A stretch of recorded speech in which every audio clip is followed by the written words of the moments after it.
مولانا عبد الحکیم اسحاق کے بیانات کے لیے حکیم اسحاق آفیشل کو سبسکرائب کریں۔ مولانا عبد الحکیم اسحاق۔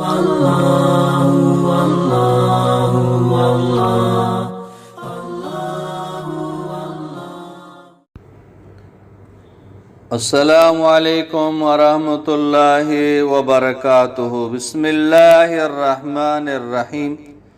کھڑے ہو کر اور رات کے وقت کنگھی کرنے کا حکم۔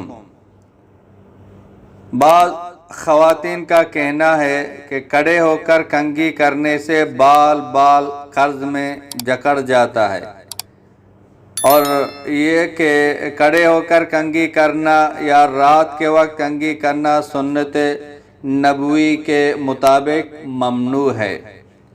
برائے کرم رہنمائی فرما دیں کہ آیا صحیح احادیث یا نبی کریم صلی اللہ علیہ وسلم کی قولی یا فعلی سنت طیبہ میں کھڑے ہو کر یا رات کے وقت کنگھی کرنا ممنوع یا ناپسندیدہ فعل ہے، یا مذکورہ بالا بات محض ایک کہاوت ہے، یا یہ کہ کسی بزرگ کا قول وغیرہ ہے؟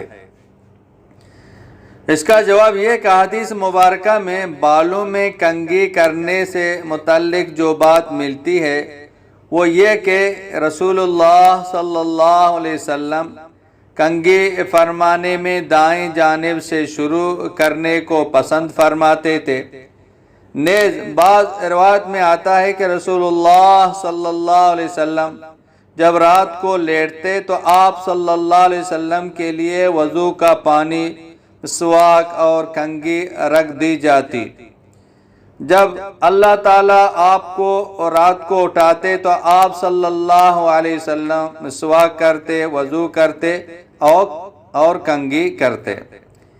لہذا مسنون یہ کہ جب بالوں میں کنگھی کرنے کا ارادہ ہو تو اولاً سر کے دائیں حصے میں کنگھی کی جائے، پھر بائیں میں، اور رات کے وقت بھی کنگھی کرنے میں حرج محسوس نہ کیا جائے۔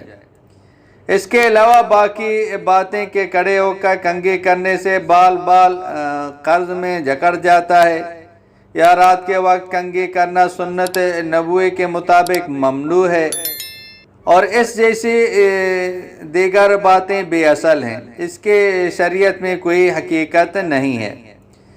جس چیز کا کرنا یا نہ کرنا رسول اللہ صلی اللہ علیہ وسلم سے ثابت نہ ہو، اس کے بارے سنت کی طرف نسبت کر کے بات منسوب کرنا یہ جائز نہیں ہے۔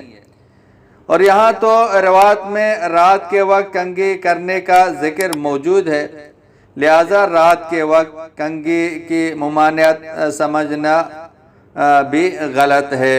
واللہ اعلم بالصواب۔ مولانا عبد الحکیم اسحاق کے بیانات کے لیے حکیم اسحاق آفیشل کو سبسکرائب کریں۔ مولانا عبد الحکیم اسحاق۔